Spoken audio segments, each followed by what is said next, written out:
লালগোলার বুকেই বন্দে মাতারাম রচনা করেছিলেন ঋষি বঙ্কিমচন্দ্র চট্টোপাধ্যায়। সেই স্মরণে বিজেপির পক্ষ থেকে ১৫০তম বন্দে মাতারাম উদযাপিত হল লালগোলায়। এদিনের এই কর্মসূচিতে উপস্থিত ছিলেন বিজেপি নেতা রাহুল সিনহা সহ অন্যান্য নেতাকর্মীরা।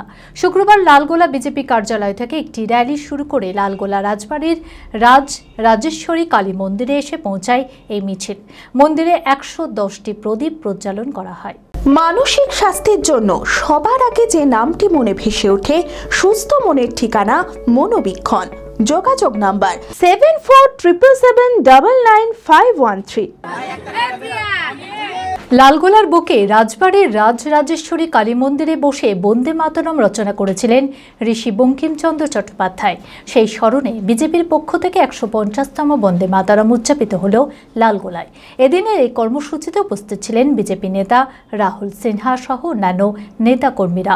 শুক্রবার লালগোলা বিজেপি কার্যালয় থেকে একটি র্যালি শুরু করে লালগোলা রাজবাড়ির রাজরাজেশ্বরী কালী মন্দিরে এসে পৌঁছায় এই মিছিল। মন্দিরে ১১০টি প্রদীপ প্রজ্বালন করা হয়। এরপর লালগোলা নতুন বাসস্ট্যান্ড চত্বরে একটি পথসভাও করা হয়।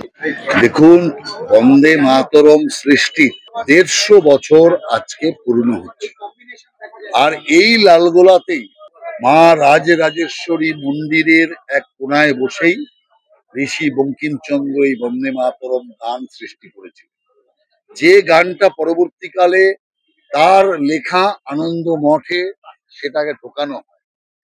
এবং এই বন্দে মাতরমের এত শক্তি যে এক স্লোগানের ভয়ে এখান থেকে ইংরেজ পালিয়ে গেছে।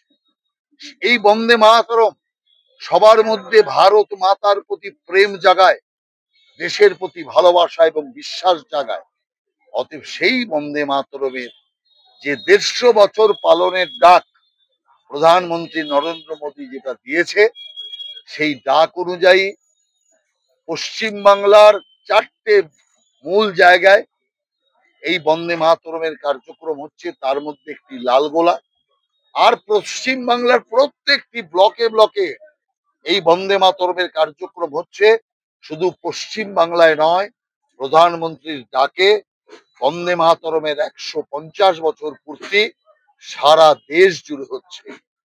অর্থাৎ আজকে লালগোলার মানুষের গর্ব যে লালগোলায় বসে যে বন্দে মাতরম লেখা হয়েছিল, বঙ্কিমচন্দ্র যেটা লিখেছিলেন, আজ সারা দেশ জুড়ে সেই বন্দে মাতরমের ১৫০তম দিবস বর্ষ পালিত হচ্ছে। ১৫০তম বর্ষ পালন হচ্ছে, সাড়ম্বরে পালন হচ্ছে। এটা ঋষি বঙ্কিমচন্দ্রের প্রতিও একটা বিরাট শ্রদ্ধা প্রদর্শন, এবং লালগোলার মানুষেরও এটা একটা আস্থা বিশ্বাসের বা তাদের জয় বলবো আমি মনে করি।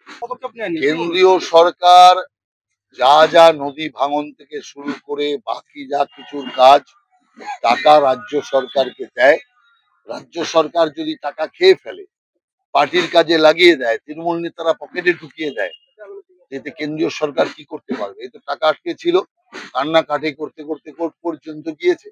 ১০০ দিনের কাজের টাকা, ১০০ দিনের কাজের টাকা যাদের টাকা তারা পাচ্ছে, তৃণমূলের নেতারা পকেটে পুরে দিচ্ছে। অতএব এই চোররা যতক্ষণ থাকবে এখানে কোনো উন্নতি হবে না। সেই জন্যই মানুষকে আমরা বলছি, চোর তাড়ান, এখানে দেশীয় সরকার আনুন, তবেই বাংলার উন্নতি হবে। সারা দেশের সাথে পশ্চিম বাংলাও সোনার বাংলা হবে। আমি আমার ফেভারিট, আমার মতো আর কেউ। চঞ্চলতা তার কথায় কথায় জীবনে মিশে রঙ ভরায়, চুপি সারে মনে সে সাদে সবাইকে পাগল করে, পাগল করে। আমারই মতো আমার নিজের পতাকা। पताका चा गजब का स्वाद।